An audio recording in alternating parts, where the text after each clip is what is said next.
எல்லோருக்கும் வணக்கம். இன்றைக்கி நம்ம செஃப் ஸ்ரீ கிச்சனில் என்ன சமையல்னு பார்க்கலாம் வாங்க. சுட சுட சாதம்,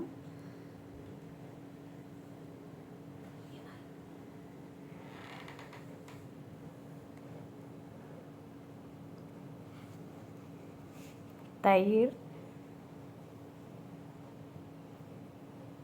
கோவக்காய் வத்தல், பாவக்காய் தொக்கு. இந்த மாதிரி காய்கறிகளை அடிக்கடி சேர்த்துக்கணும், அப்போ தான் ரொம்ப நல்லது உடம்புக்கு. இது டயட் கஞ்சி, காலை உணவு.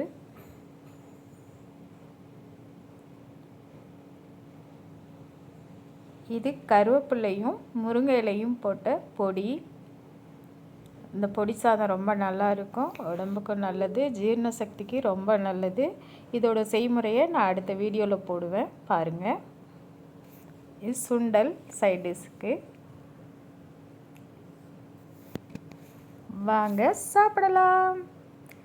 இந்த சேனல் பிடிச்சிருந்தா சப்ஸ்கிரைப் பண்ணுங்கள், கமெண்ட் பண்ணுங்கள், ஷேர் பண்ணுங்கள், லைக் பண்ணுங்கள். நன்றி, வணக்கம்.